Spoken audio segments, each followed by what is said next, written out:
Again, good morning, everyone. And now we have a very special keynote panel today with very prominent panelist speakers, Cemil Aydın and Uwe Miranjum. As you see at the title, we have a very important issue, 100 years from the abolition of the Caliphate to the present, the search for authority in the Islamic world. As you know, the Caliphate abolished in 1924, and then it has been 100 years. The Muslim world, the politics of Muslim world are looking for a new authority, and who is the governor? It should be an individual or institutions.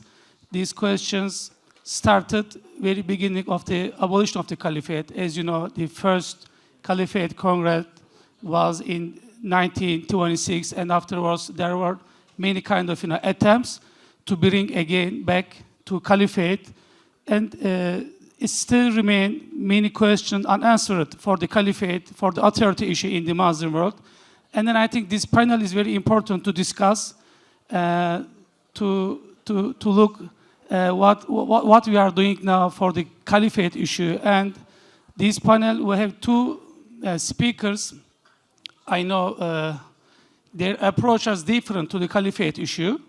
Now, we don't have too much time. And this kind of discussion panel, as a firstly, by the way, I forgot to introduce myself. I am Ahmet Köroğlu, and teaching at Istanbul University at Political Science Department. And I am going to give for each panelist 15 minutes as a first round, and then they will give their arguments.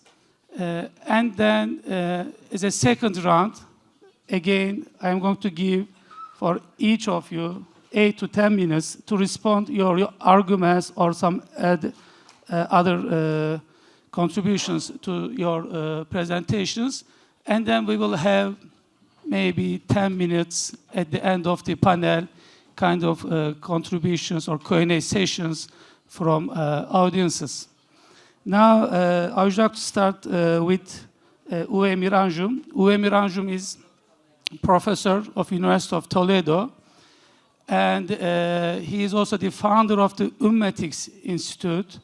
And last five years, regarding our panel title topics, he has published many articles, but most of important one is Who Wants to Caliphate, and then raise up against this Caliphate issue, especially in the Western and Muslim academia again.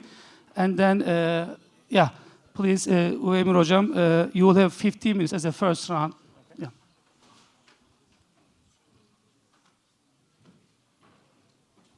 I'll actually stand up. Assalamu alaikum wa rahmatullah. Bismillah walhamdulillah wa salatu wa salamu ala rasulillah. It is a pleasure to be speaking to you all today on a topic that is very fitting to be spoken of in Istanbul. It is in fact the story of my talk today starts with an article that I wrote that was published in 2019 called Who Wants the Caliphate? It was published in the United States.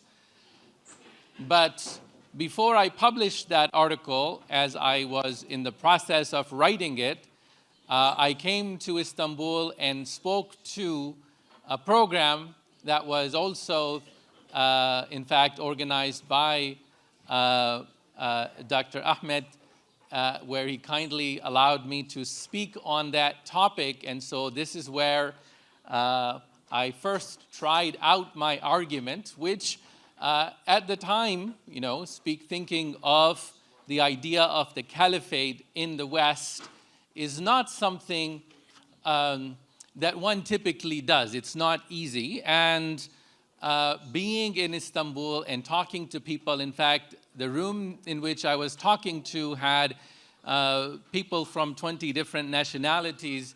and you know, and that was really fascinating and wonderful for me to present my argument.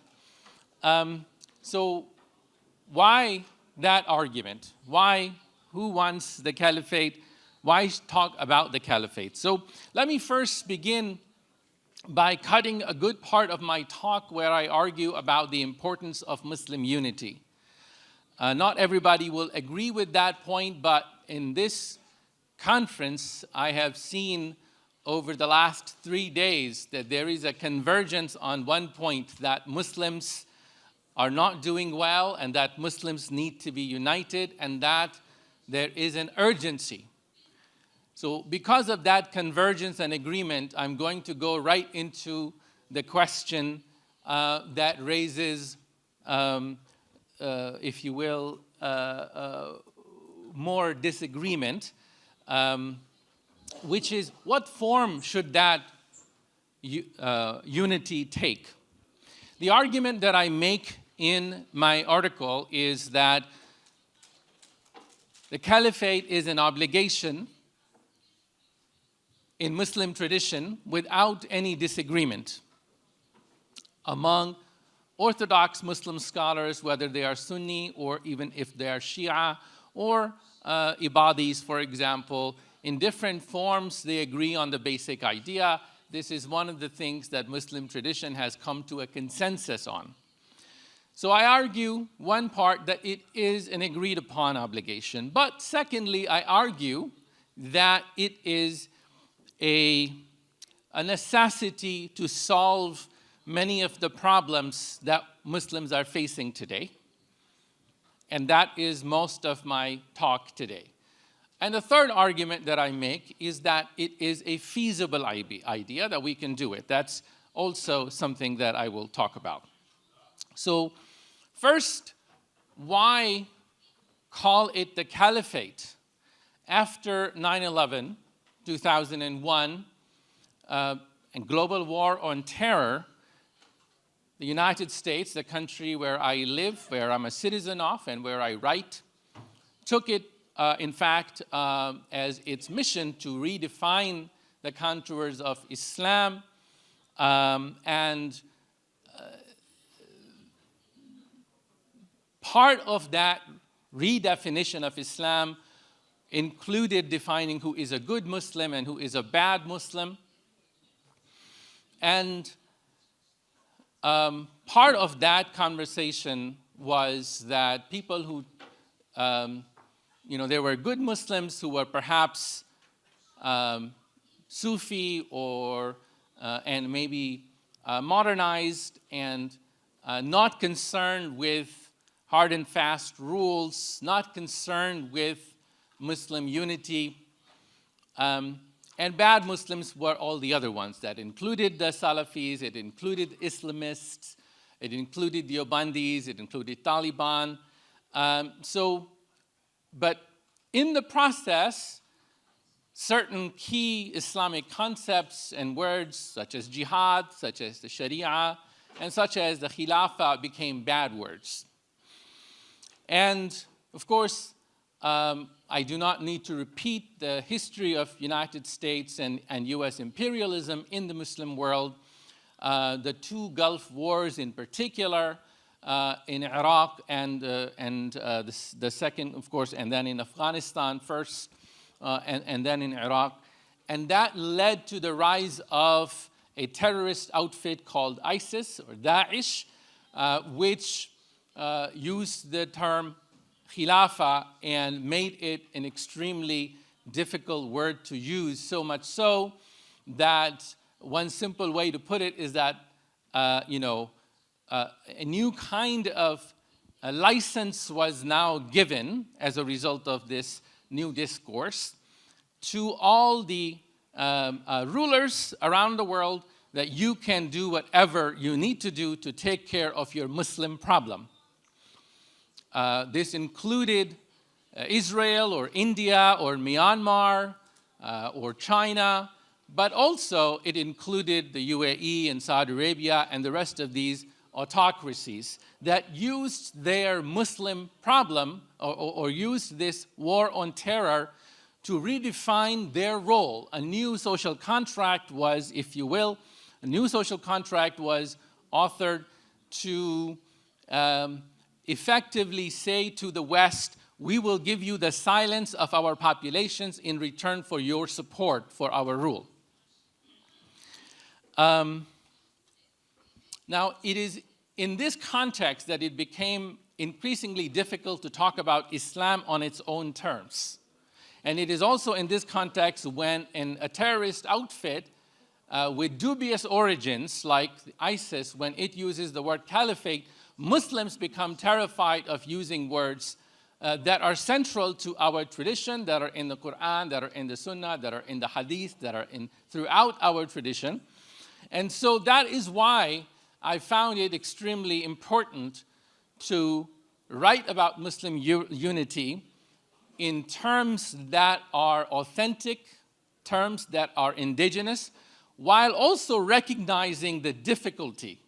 In fact, precisely because I think it was important to wrestle that word back from the likes of Daesh and Al-Qaeda and so on, that I used that term in that article. And of course, what I was surprised by is the response of both Muslim and non-Muslim intellectuals, not to mention other Muslims at large, who found that almost a major sea change in how you can talk about Islam. If you can talk about the caliphate in the United States, can you now really express yourself? And I think so that was a change. But at the same time, I want to also challenge some of the ways in which the word caliphate is used by many Muslims that is ahistorical. So in that article, I present, for example, at least 4 or 5 different ways in which the caliphate was institutionalized or embodied. There is the early Rashidun Caliphate, there is the imperial caliphate of the Umayyads and the Abbasids, and then there is the more symbolic caliphate of late Abbasids, and then a different kind of caliphate that re-emerges with the Ottomans. In these various institutional formations, the caliphate was not one thing. So normally when people think of the caliphate, they think of one absolutist kind of medieval ruler who has all the power. But I argue that that, in fact, is not the essence of the caliphate. And in fact, in most cases, the caliphal power was not absolute. But that aside, the question now is, whatever the caliphate is, the ummah must be at the center of the discourse. That is why the institute that we established in response to my article and the response to the article, called the Ummatics Institute, is not called Caliphate, but Ummatics, precisely because the ummah has to be at the center. And I argue also in my book and my articles that I've written before that Islamic political discourse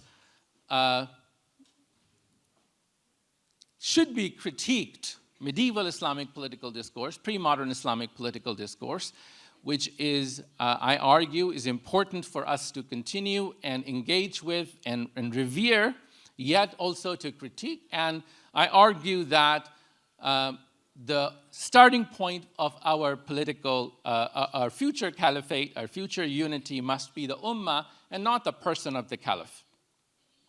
So that said,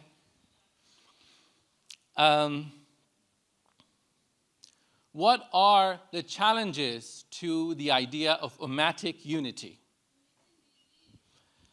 There are external challenges, obviously, and internal challenges, and we often talk about external challenges. We often talk about Israel will never let this happen, or the United States will never let this happen, but I think that those are really irrelevant challenges.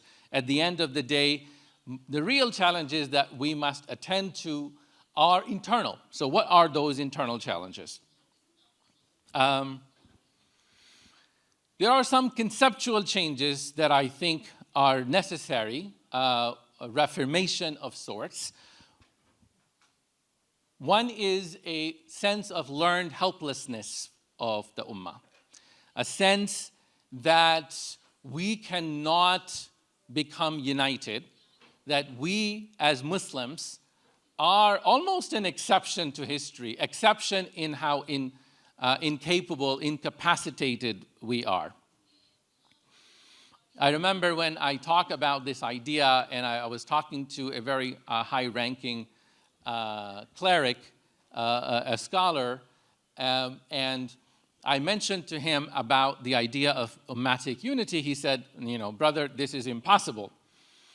And so then I changed the conversation. I talked to him about colonizing Mars and how Elon Musk has announced that, by 2030, we will colonize Mars. And this is also announced on NASA website. This is the United States government's goal to colonize Mars. And I asked him, do you think that is feasible? He said, why not?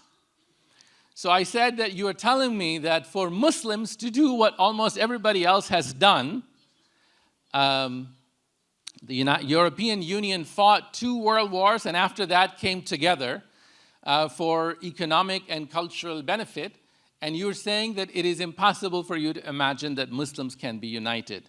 So he almost backtracked and realized what he was saying. So there is of course, I think a result of war on terror and other things. That's our biggest challenge. Second, of course, there's theological forms of defeatism and messianism, end times, and sectarianism in which is part of our challenge. Third, there is an internalized Orientalism by which we think of history as a glass ceiling. So if something did not happen in history, then it cannot happen in the future. But everything that we are doing, in fact, the entire world has done things that were historically considered inconceivable, including the fact that we are talking here today in the English language, and Muslims from so many different backgrounds can speak to each other, can travel. This has never been possible in history. So we are already doing many things, including the simultaneous translation that is going on, that are things that were unthinkable until very recently. But it is the practical challenges that I want to draw your attention to, and that is what the Ummatics Institute is for. How much time do I have left? Sorry, I did not keep my own time. 2 minutes, okay.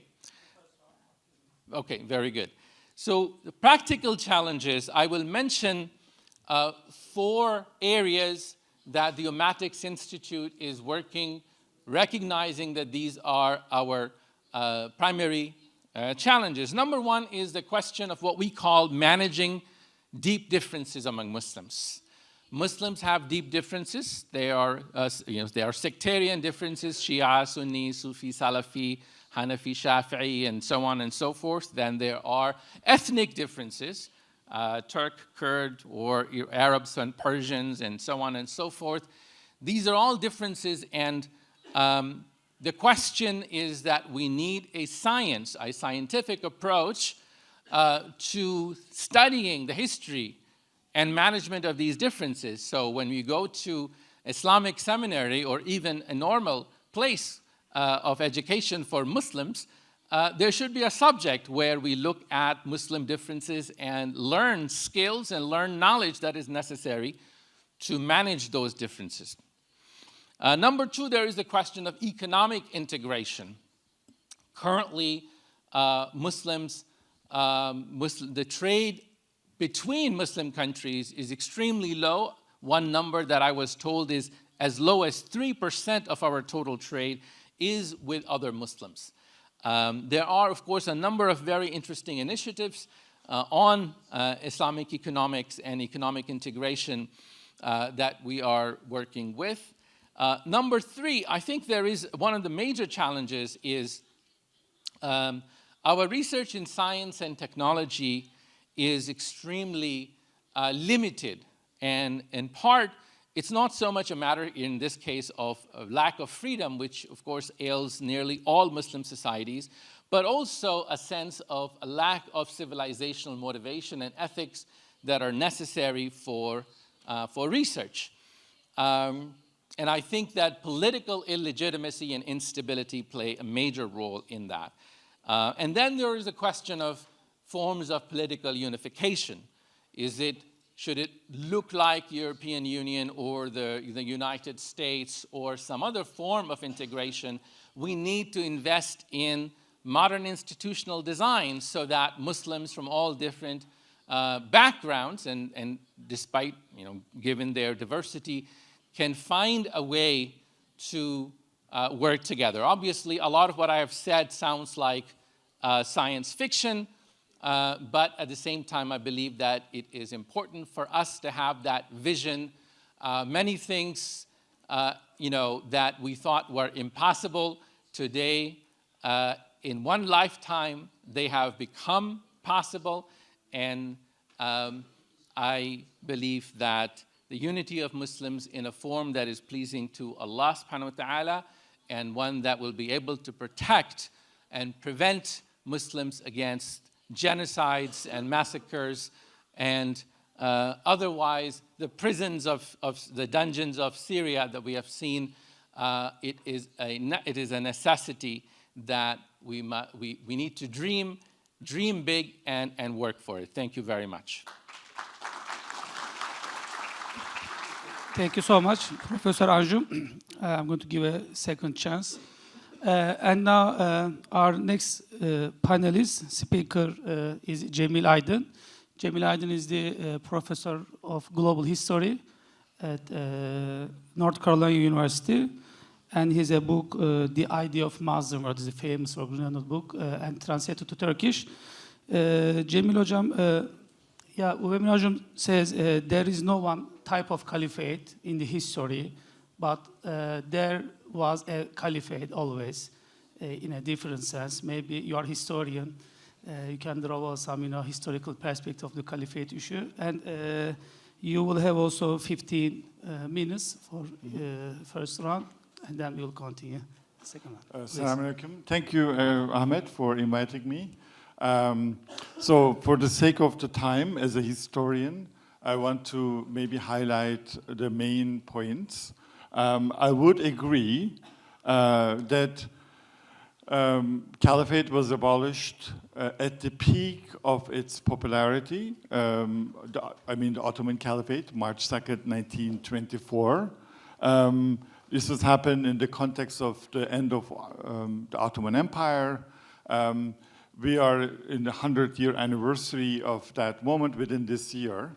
And Caliphate meant a very progressive, positive, humanist Muslim internationalism, Muslim unity at the time of European colonialism. However, I would like to historicize this moment. I try to highlight why, first time in history since the time of the Prophet Muhammad, miraculously, many Muslims from Indonesia, China, Philippines to Europe and Africa agreed on a concept of a caliphate, agree on their respect for the Ottoman Caliphate. I want to argue that this was a unique moment from 1870s to 1924. 1924 decision didn't have to happen. There could still have been a caliph living in Dolmabahce Palace today, but this decision was made for various reasons. But looking back after 100 years, any talk of creating Muslim unity by a caliph will be counterproductive. I think that era is over. In fact, I will argue that in order to achieve some sort of Muslim solidarity, unity is always impossible, some Muslim cooperation to solve the common problems, including genocide, we should think differently, focus on the goal, but not the means. The caliphate was a mean in the late Ottoman Empire to achieve a purpose. It achieved some of the purposes. We need to understand what that purpose was. And in that sense, I think we should declare the end of the era of caliphate. because any attempt of creating Muslim unity through a caliphate will be very divisive, unnecessary. It's not true that all Muslims agree on a caliphate. I don't have to tell this audience about the Shia Muslims or Ismailis or even different Sunni branches. So my point is the following, maybe to summarize in a short, as a historian, first to highlight, and I'm going to come to this spot again, Muslims were never politically united. This wasn't necessary in order to be Muslims. Muslim societies after the time of Prophet Muhammad were ruled by different empires. In fact, that division of Muslim societies were more important, more natural after the end of the Abbasid Caliphate. But the Caliphate that was ended in the Abbasid period was also very different than the Caliphate of the Hazreti Abu Bakr. Second, Muslims always were creative in creating political institutions. I highly recommend, not of Turkish nationalism, because I now advocate that we should forget about the Ottoman Caliphate, but if I am a Turkish nationalist, I'm very proud of these two brilliant scholars. One of them is Professor Hayrettin Yücesoy, who wrote about the Caliphate in Abbasid period, and he argued that actually during the period of the Abbasid Empire, there was a very sophisticated Muslim political theory around the notion of siyasa. That Muslim scholars already went beyond the early juridical ideas of the Caliphate. So this is one good example that not only that there were Muslims outside of the Abbasid Caliphate, like in Andalus, but Muslims always had much more complex ideas of Caliphate. Second scholar, Professor Hüseyin Yılmaz, wrote about the Ottoman Caliphate. And this is a question that the Ottoman Empire was not the Muslim world. Muslims were never united under Ottoman rule. Süleyman the Magnificent did not try to unite them. And the titles of sovereignty, political titles of Muslims, Muslim kings, were Shah, Padishah, which was according to actually juridical theory, it's shirk. You cannot say someone is Shah or Shah, you have to be Caliph. Or Hakan, that's inherited from Genghis Khan. At the peak of the Caliphate movement, Abdülhamid was always praised as Abdülhamid Han Hakan in the Indian Muslim literature too. What Hüseyin Yılmaz shows that, yes, there is a notion of caliphate at the time of Kanuni Sultan Süleyman, but this is more of a mystical caliphate, an emperor who has some sort of a sacred mission to create peace and order in the universe. But to highlight, the caliphate was not a political sovereign title. You do not rule a place as a caliph, and I will explain what then the caliphate does. So why did caliphate came? And because it's shorter, I need to highlight one important position. The Ottoman Empire was an empire. It had until 1517, until it conquered Egypt, actually have almost half Christian, half Muslim population. And after 15, Ottoman sultans did not use caliphate title consistently. There were people who claimed to be caliph in Morocco and other places, and the majority of the Muslims lived outside of the Ottoman Empire. So why did then suddenly, miraculously, there is a global ummah consensus about the spiritual caliphate of the Ottoman Sultan? This happened gradually in the 19th century, and it has something to do with that problem of colonialism and racism. Muslims were colonized across the world. Some of the big empires, like the Mughal Empire, the Babur Empire, was collapsed. And it's in that context, Muslim societies were trying to solve, they need a unity like Palestine, unity for Palestine, solve their problems. And what these problems are: humiliation, racism, discrimination, exploitation, division. If you're an Indian Muslim, you went through hell of a British rule, or if you're an Algerian or Indonesian Muslim, you're facing Dutch rule. It's in that context that the very fact that there is a modern monarch in Istanbul who is part of a European club of empires Ottoman Empire was a member of the European Club of Empires, who was Sultan, Padishah, and Hakan. But at the same time, also a caliph ruling over Mecca, Medina, Jerusalem, and Najaf became very important as a means for Muslim societies to achieve a goal. And these goals were equal rights, freedom and emancipation, equality in a global context. So ironically, Muslims were more united, and which in the late 19th century than ever.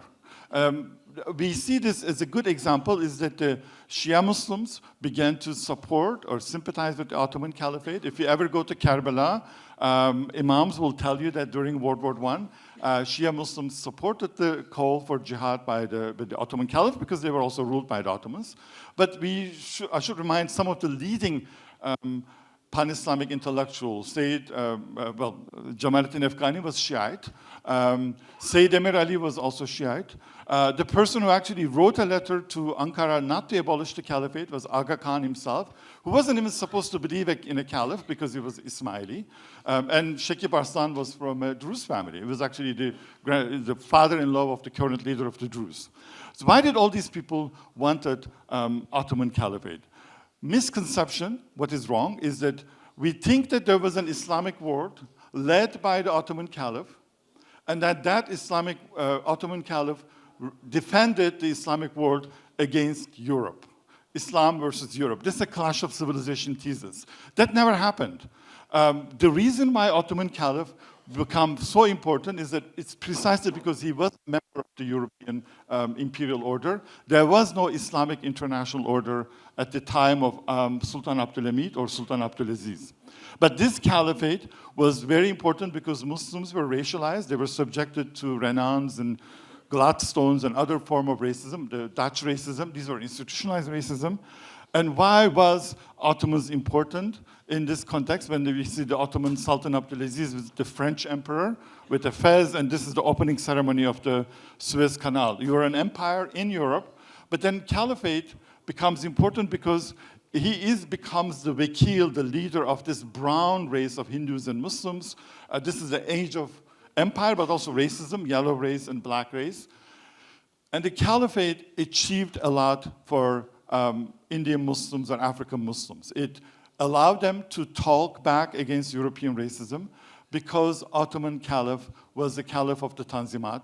It already reconciled every aspect of modern governance, of a civilized government, and it responded all the accusations. It was a good medium to respond all the accusations against European claim that the Muslims are uncivilized. I want to give you one example. This is Shibli Numani, who came to Istanbul in 1890. And he's a big admirer of the Ottoman Caliphate. The first book that he wanted to be translated, the biggest person that he admired was Fatma Ali Hanım, who wrote Nisvan Islam, and he allowed it to be translated into Urdu than Arabic. When you read his memoirs, he's very proud that Ottoman Sultan is more civilized, more democratic, more tolerant than the British emperor. And Indian Muslims had a list of Christian bureaucrats in the Ottoman Empire, ministers and ambassadors. Indians knew that. And then they will consistently say that our caliph is more civilized than the British emperor, which they weren't against. And because they will say, where are the Muslims and Hindus in your government? In some ways, then, for Muslims outside of the Ottoman Empire, caliphate represented tolerance, good governance, and the modernity and civilized, progressive nature of the Muslim societies, including the question of women's rights. I want to highlight one aspect. One of the most forgotten aspects of the global Muslim public opinion is the attention to international law. Muslims know that the Ottoman Empire was a strong empire, but it did not have enough military power to defend the Ummah. Russian Empire was much stronger. As a result, then Muslims highlighted the importance of international law. Those Turkish audience who watched Payitah Abdülhamit, there's always an image of Abdülhamit as someone who's slapping the British ambassador.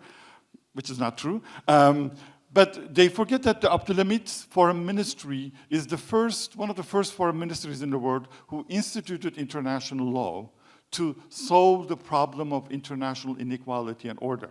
And in that sense, I find South African foreign minister who's a Muslim, remember the Naledi Pandor, who started the case against Israel in the International Criminal Court. I think she's a good representative of that Ottoman Muslim internationalism, using international law to create justice for Muslims. And it's in that context, we also see that some of the Ottoman symbols like crescent and the fez is adopted by all the Muslims around the world as a symbol of pride, as a symbol of cultural unity of values. These values are equality and justice. And if I were young, I would have done a dissertation on the history of the fez, which is a great topic. So what I'm trying to get at is that before Caliphate was established, this is too much just for me to, what I was arguing, that we establish a system where Ottoman Caliph emerges what we call the spiritual sovereign of all Muslims in the world, not a political sovereign. But here I see also a brilliant Muslim Indian anti-colonial strategy. What they do with this notion of a spiritual sovereignty, which sounds like you're deviating from juridical law, because according to Islamic law, there is no spiritual sovereignty. What they're telling to the British or the French and the Dutch is that, yes, you may be ruling my empire, but I am not alone. You cannot oppress me.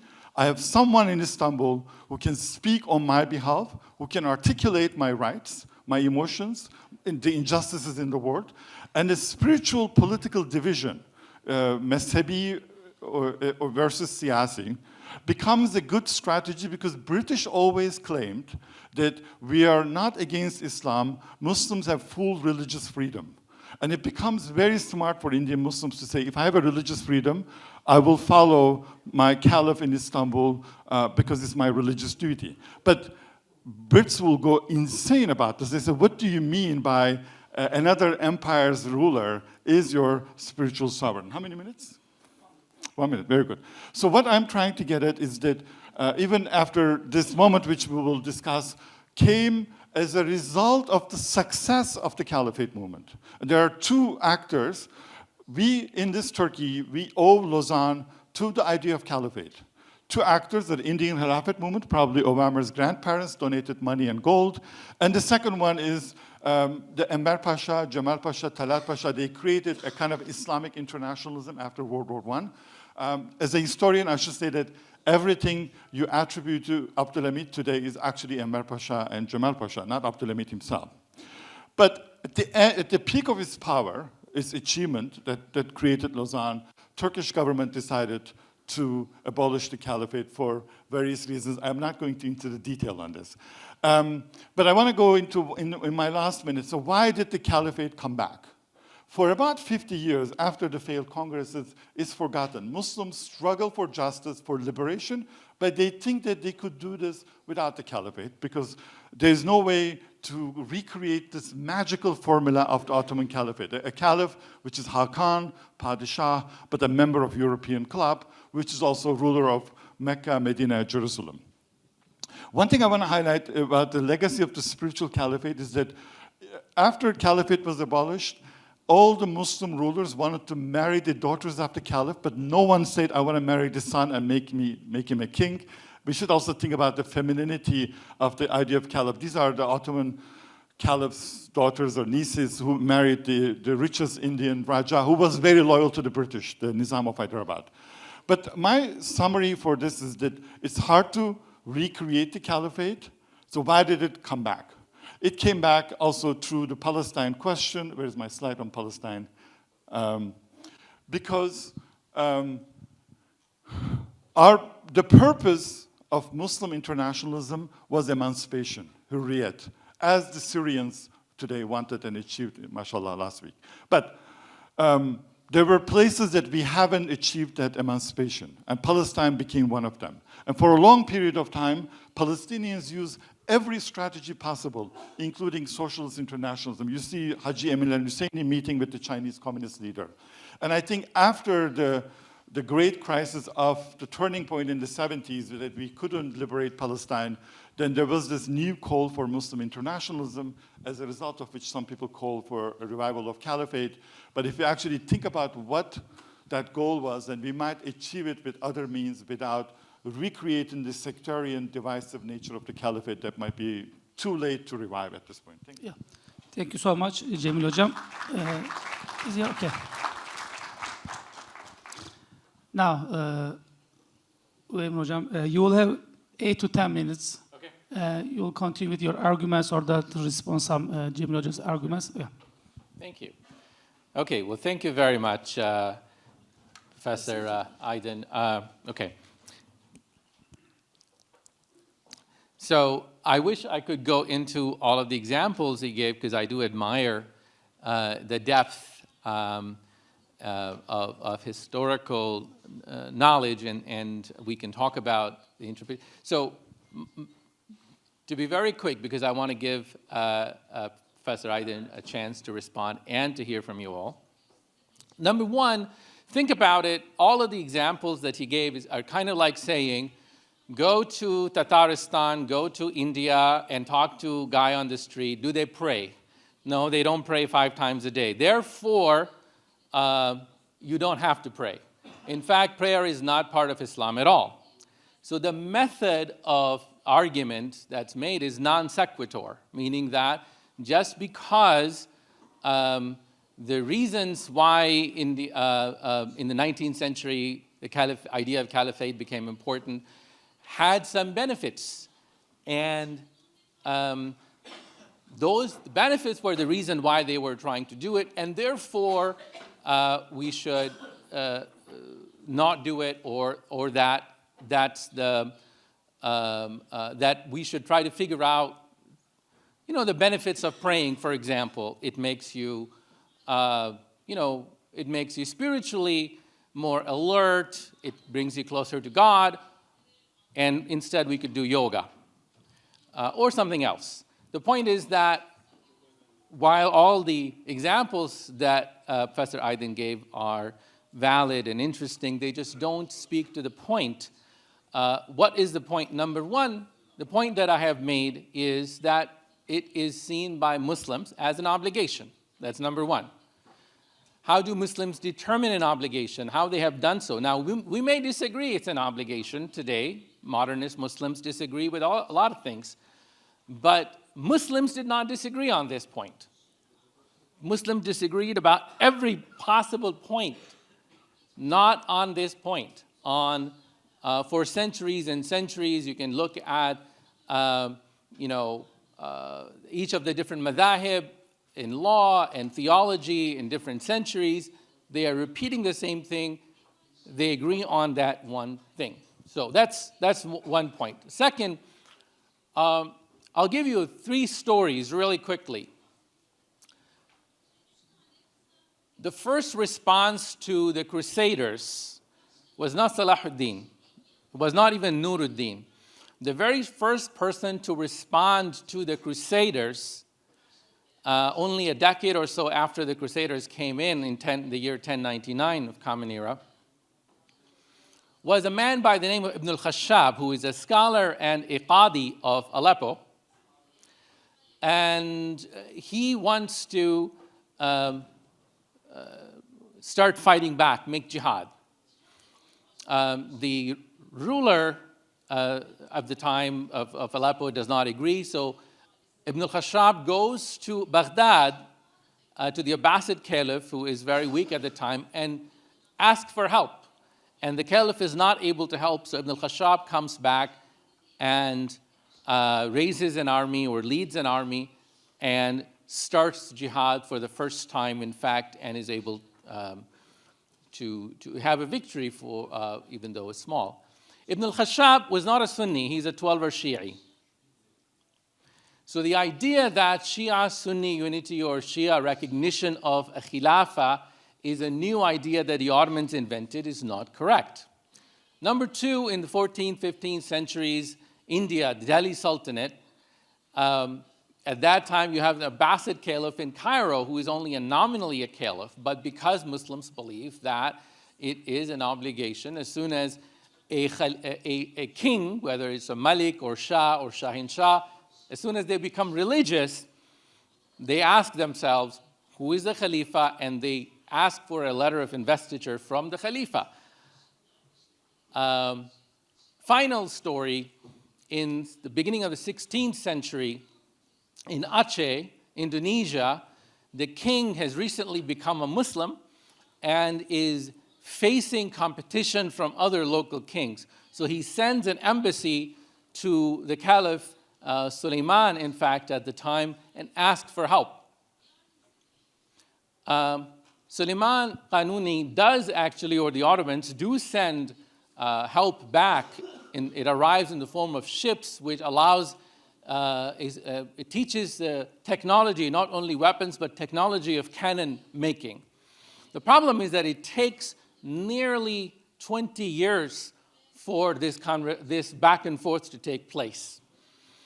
But once the technology gets there, it kind of empowers that ruler of Aceh, the Muslim ruler of Aceh, who recognizes the Ottomans as his caliphs and asks for help. But if it takes you 15, 20, 30 years to communicate and get reasonable help, that means you have to make it out on your own. All of these examples show that Muslims from different parts, different centuries, recognize the idea of a caliphate. That includes even the Shia, and that it was not often practical because of long distances for one ruler to in fact affirm or assert their sovereignty. When the Safavids came to power, that's one of the reasons some historians speculate they chose Twelver Shiism and not Sunni Islam is because they were afraid that if they chose Sunni Islam, they would have to give their allegiance to the Ottoman Caliph. Now, this is a dubious, perhaps, interpretation. I'm not an expert on Safavids, but the point is that that idea is, in fact, alive throughout. So the point that I'm making is you can look throughout Islamic history and find three things. Number one, did Muslims believe in a caliph? We only talk about religious believing Muslims because that's the basis of the argument. The answer is yes. Number two, did they actually try to achieve that kind of collaboration and coordination? The idea of political unity, the way we think of in the modern world with a single state and administration, did not exist. So that's not what we are talking about. These things took different forms. But did they try to achieve political solidarity of the time that was relevant? And the answer to that is yes. The third question is, did they succeed in doing so? And the answer to that is, well, they succeeded not as, it was probably they succeeded as much as Muslims succeed in telling the truth or praying 5 times a day. Meaning, not always. So, the final point I want to make is think about the Prophet, Muhammad, peace be upon him. How many of us believe that Muslims should emulate his example, should try to be like him? You all agree? I'm assuming if you understood what I'm saying, you all raise your hand. We all want to be like the Prophet, peace be upon him. How many of us, in fact, claim that at some point in our lives, we can be like the Prophet? We can be exactly like the Prophet. We'll reach that status and ethics and morality. None of us. In other words, we believe in a form of morality that we know we cannot achieve. Right? So believing, in fact, that precisely is what makes it worth achieving. Muslim unity is precisely that kind of ideal. There will always be differences, but just as piety and good morality is something that we seek, and we seek as part of our religion and part of foundation of our social and political existence, in the same way that people who talk about democracy are constantly asking and saying, well, we don't have democracy today. Democracy is corrupted. Money, big money has come and taken it. Or the nationalists are taking democracy. So democracy is always incomplete. It's always fugitive. There is, in fact, a term that political theorists use, fugitive democracy, because it appears only very now and then. And yet you live by this notion of democracy. That's how political ideals are. So I think that Professor Aydin is applying different kinds of criteria to answer that question than we ought to. Thank you. Okay, thank you, Cemil Hocam. Now, it's your turn, Cemil Hocam. So, as I understand your argument is that the theory was never applied since the time of Prophet Muhammad, with some exceptions. But it doesn't mean that it could be applied. You're right that American political science departments are like madrasas. As we teach Caliphate theory in madrasas, they teach democracy theory, which never applies to reality, but they still teach it. Here are my two major concerns about this, to be brief. One, actually, Muslims do not agree on the Caliphate. That's not true. Sunni Muslims, Shia Muslims are Muslims, Ismaili Muslims are Muslims. And even among the Sunni Muslims, there are opinion differences. Muslims are not a member of a small tribe as a family. Every person who has a family who knows that you cannot even have a caliph within a family. Kids don't agree. Nobody listens to the father. It's a very old political model. It's not in the Quran. It was decided on the spot after Prophet Muhammad died. I don't see caliphate as a religious obligation or a truth. Yes, some Sunni Muslims think that the caliphate is part of the faith, which is not true, which was never applied. So I think that argument that in order to be a true good Muslim, you have to believe in caliphate is not accurate, which also I never thought that it was your argument, because I read your piece before this panel. It's more sophisticated, so you're also doing injustice to your argument. But let me get to the sophisticated part of your argument, was that international ordering is in crisis. The promised European universalism and enlightenment was never delivered. There are too many injustices in the world, and you argued that if the European ideas are not saving us, we need to go back to the authentic Islamic ideas to decolonize the world and to bring peace and justice. With that second argument, what I'm worried is this, is that if you put the bar too high to say that I only solve this problem if Muslims become truly believing Muslims, and there are 1.5 billion of them, and then we can solve the problem. But if we have the real good faith and we can unite the Muslims around caliphate, we can liberate the Palestine, this moment will never come. That actually becomes impediment to achieve your goal. I cannot tell the Palestinians that, brothers, I'm sorry, the world failed you, Ummah failed you, United Nations failed you, and in order to liberate you, wait for me, I'm going to go around and create the caliphate. That would be an unfair question to those people. Meaning that the idea of a Muslim unity now became so apolitical, it becomes very self-destructive, very divisive. And we also cannot forget what was done in the Middle East in the name of the caliphate, and what was done in Asia in the name of the caliphate, or in other places, that the Muslims live in states.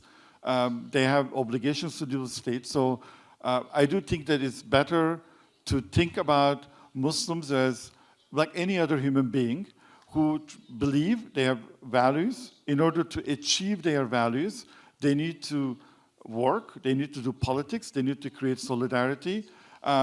So the biggest pan-Islamists who are very effective for me, Abdul Rashid Ibrahim, who is a great traveler in Korea and Japan, he talked to Chinese, he talked to the Indians and the Japanese. He said that we are not the only people who are oppressed, we need to have a solidarity.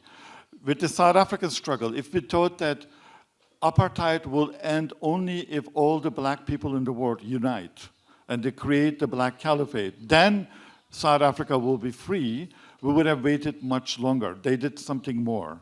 And on that front, I think the actual experience is much richer than we give credit to. Let me give one example, and I also don't want to talk only about Turks in Istanbul. I lived in Malaysia for a year, so I knew about the man named Tunku Abdul Razak, who is one of the first prime minister of Malaysia. A Muslim in his own way, he's a prince, but what he did is amazing. When I read a dissertation recently on his achievement, because he's the first Secretary General of the Organization of Islamic Conference. He knows that Malaysia will be free, but he then that takes that freedom first to British Commonwealth, so that's not the only community. Within the British Commonwealth, he fights against South Africa's discrimination of Muslims and Africans, and together they kick South Africa out of British Commonwealth. Then he works to kick South Africa out of United Nations. We need some notion of Muslim internationalism who can work like him to kick Israel out of the United Nations. We don't need to wait for the Ummah to be united under whoever that caliph be. And finally, he thinks that, again, in the new world order, we need a Muslim unity, so he became the champion of the Organization of Islamic Conference. So Muslims should always act on their belief, fight for faith, taqwa, justice, tawheed, but Caliphate was a tool, useful. It's no longer serve that purpose. We need to think differently in order to achieve our goals of justice and freedom. Okay, thank you, Cemil Hocam. If I use for some concluding remarks, maybe I can give 2 minutes, only 2 minutes for each of you. You have any need 2 minutes questions? No? Okay, that's enough. Okay. Now, it is, oh, very, okay, 1, 2, 3, but please, we have only 10 minutes for the Q&A sessions. Just very short and clear questions and contributions. Okay. Yeah.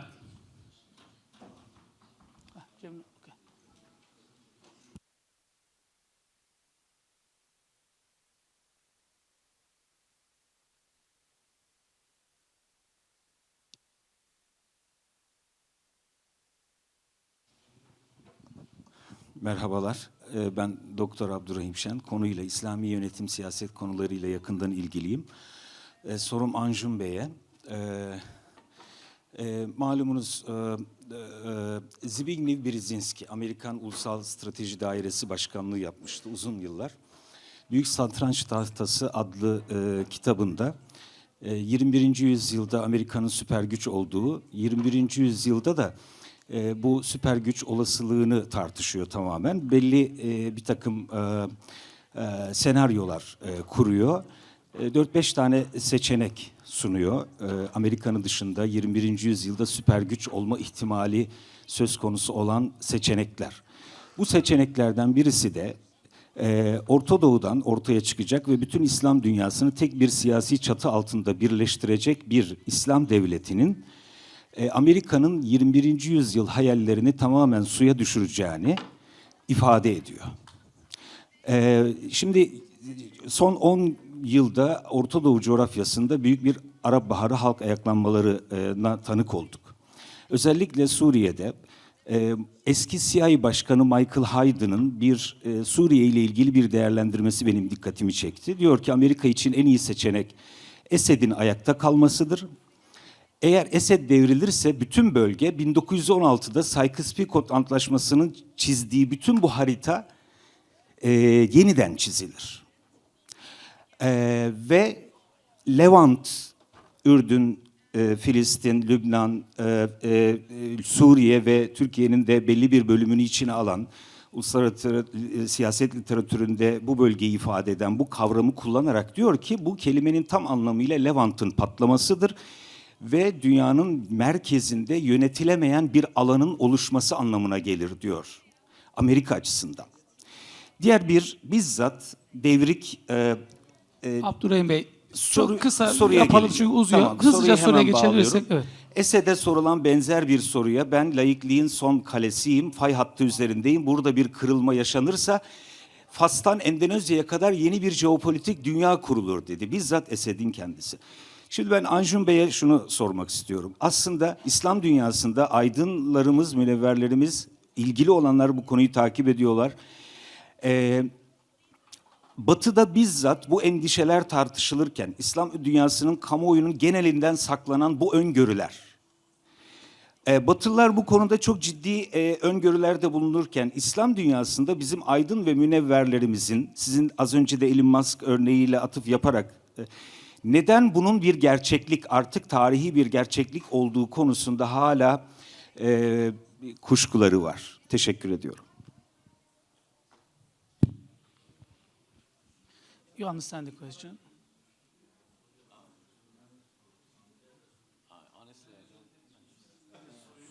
Soruyu şöyle soruyorum. Batı'da In a sentence. In a sentence, could you... Sorum şu şekilde. Batı'da ciddi anlamda bu anlamda bir öngörü var. Ancak İslam dünyasında entelektüel dünya maalesef bunu bir zaman, yani gerçeklik olarak hala görmüyor. Bunun nedenleri nedir?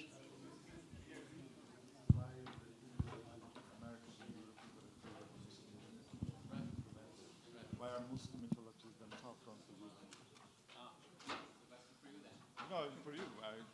I think that's not like I would call more. Yeah, so I think that, so I take, if I understand your question correctly, I am sympathetic to it. I think that Muslims are not fully appreciative of the potential that we have.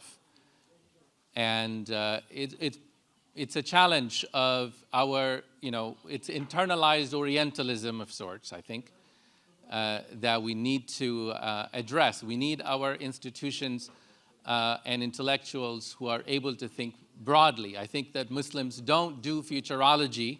We don't think big about our future. I think that's important to do. I hope that answers your question.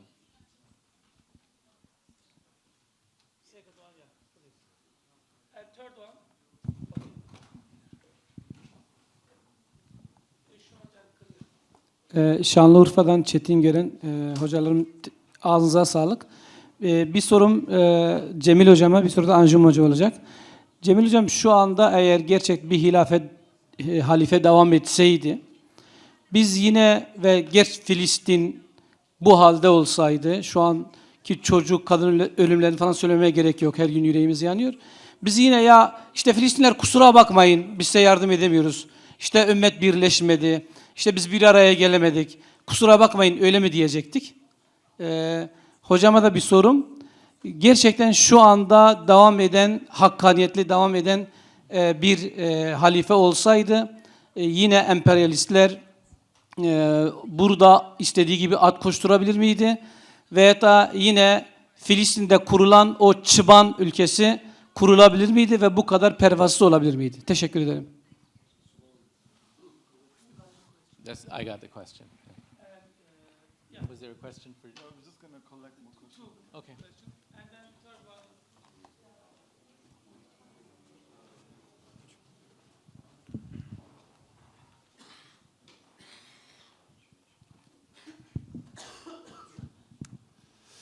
Hi, Bilal Salam, Istanbul Ticaret University English lecturer, Ibn Haldun PhD sociology student. This question is for Professor Iden. I appreciate what I'm hearing to be like an almost non-materialist or idealist interpretation of how the caliphate can be.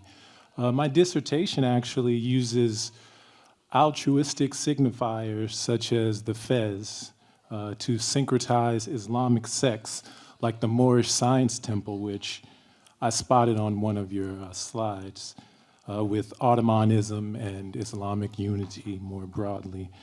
How would you say a conceptualization such as this aligns with your presentation today and your intellectual work in general surrounding how you think we should think about the caliphate in a different manner?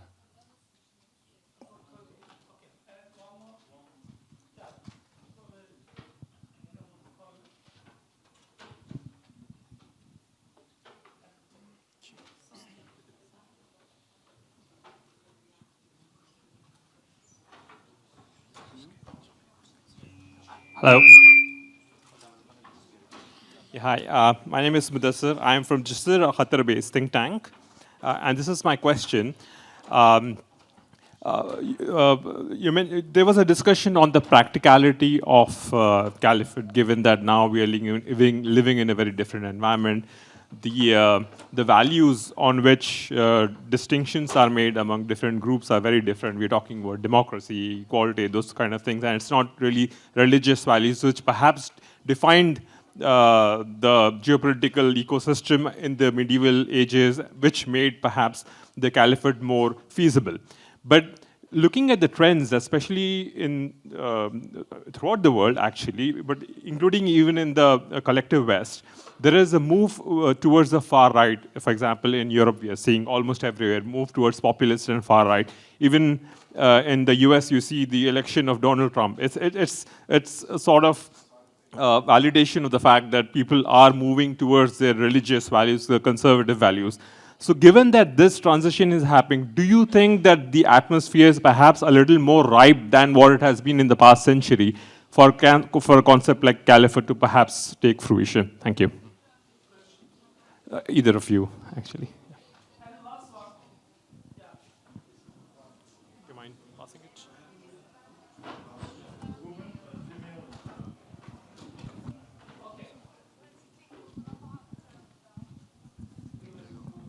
Assalamu alaikum. My name is Taskeen Nissa. I'm from Kashmir. I'm pursuing bachelor's in international relations and political science. So my question to you is that there was a lot of discussion here about the greater ummatic, all of the unity that the Ummah should have. And there's something that Allama Iqbal has said on this. He has said that the flags that the Muslim nations pertain right now, they are the neo-Buddhs, the neo-idols. But at the same time, he has also said that nationalism, if we know properly like how we can use it, we can build, we can create some sort of a greater Muslim of a greater Muslim unity. So my question to you is that, is something like that possible? Like, if we don't go out there like nefariously, just go out there and strap and take like all the separate identities of the people out of them. Like, I'm a Muslim first and then I'm a Kashmiri. Now, if someone comes tomorrow and says to me, no, you're only a Muslim. So that, in today's time, is literally not possible, and people won't accept it like that. So do you think that if we just go out there and respect that people, they come from different nationalities, they come from different races, if we respect those, if we build a more inclusive environment, we will be able to create that greater Muslim unity? Thank you.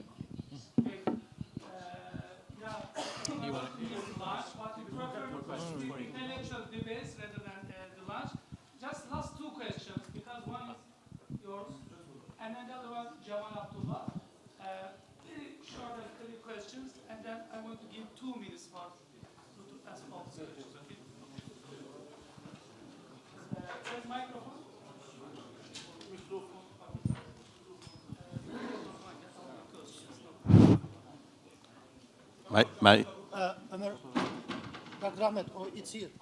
Yeah, my question is directed to Professor Aydin. You said that the Prophet, peace be upon him, did not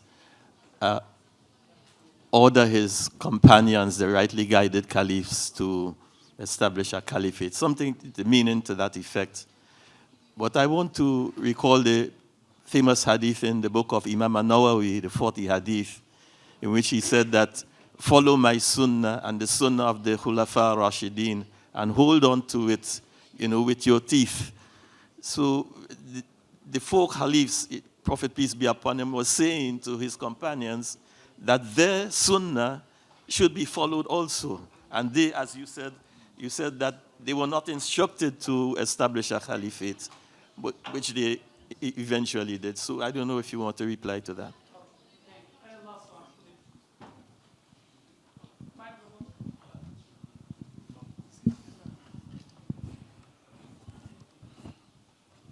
Merhabalar, Mevlüt Kayabaşı, Aydın Didim'den katılıyorum.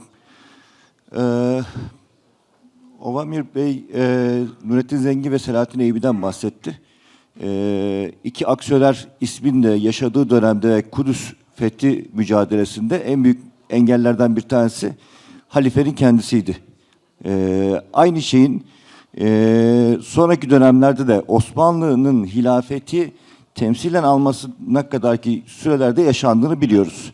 Osmanlı tebaası içerisinde hilafetin kaldırılması döneminde dahi Hint Müslümanları kadar ya da diğer bölgelerdeki İngilizlerden özellikle eziyet gören Müslümanlar kadar Türkler hilafetin kaldırılması aksiyon göstermemişlerdi.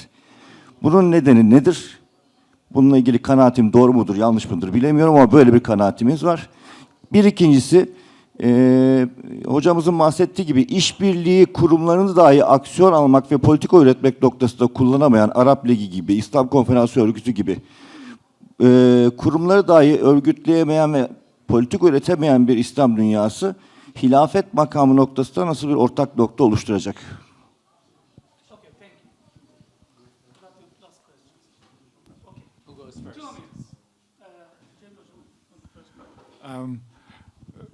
Maybe I combine a couple of questions. So maybe I start with Allame Iqbal. Of course, he's my hero. And I think what we see in Allame Iqbal is that he is a representative of the very productive, very humanist, very creative time in modern Islamic thought. Throughout history, we have Muslim scholars, but the most productive period was under colonialism, under racism, which was, these problems gave them this universalism, and he actually formulated Islam as a humanist alternative to colonialism and racism. But he did not have a particular notion of a state, and it's not clear how you would do that. I think he wouldn't have predicted how nationalism will be very dominant. So what I see, what we might need to do, and our colleague's question about the fez and the symbols, is that Muslims in the late 19th, early 20th century obviously inherited, reinterpreted their tradition to create a universal global vision of both politics, philosophy, ethics in the 19th century. Because in that context, the Ottomans became a magical symbolic head, or even though they were not the creators. Once it's gone, it's very difficult to get back to that unitive spirit. Going back to our colleague's question, historians of Muslim political thought say that the theory of caliphate evolved over a period of 120 years, and not all Muslims agreed. I would like to highlight, please do not exclude Shia Muslims. Caliph Yazid killed Imam Hussein. Don't forget that moment. That's a big shock. And I will say, yes, we have all kinds of problems geopolitically. We need to solve them. And if you say that let's create caliphate or let's find the real Mahdi and Imam, or I say, I'm grandson of Genghis Khan, I say it's Turks, let's create the real grandchild of Genghis Khan, who actually created a better world order than anything Europeans could have created, right? These are not going to solve our problems. These actually escape from the problems. We should not escape. If we wait for the caliph to solve our problems, we will wait forever. And I think we should, I understand that the idea that if Muslims are believing more into their faith, it will be stronger, that we need that idealism. But if we channel that idealism to a theory of a medieval juridical theory of caliphate, we will destroy the political purpose of Muslim unity and liberation. Okay, thank you. So, real quick, I have only 2 minutes. The idea that we have to wait for the caliphate, for the to liberate Palestine, right? I did not even suggest it from 1,000 miles away. In fact, what I argue is that the process of unification, which needs to have all these goals of a modern institutional design in which there is a reasoned distribution of power between local and global institutions, that's necessary. That's what, in my view, a caliphate, a modern caliphate, would look like. But if we do not claim, if you do not work for a good caliphate, you're going to get many bad ones, and you're going to get them every decade.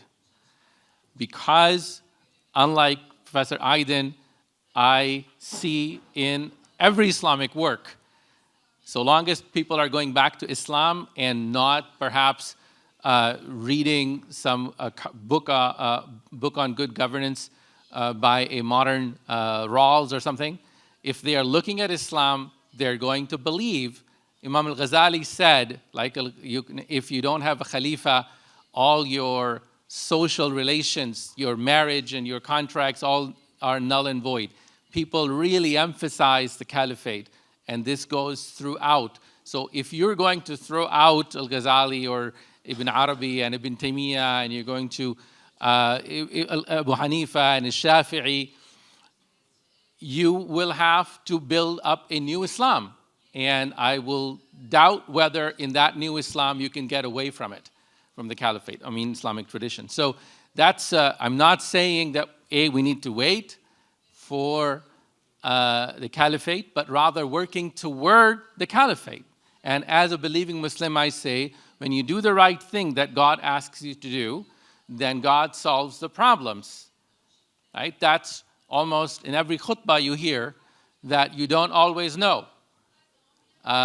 You go pray to God in the way God requires and not the way you choose.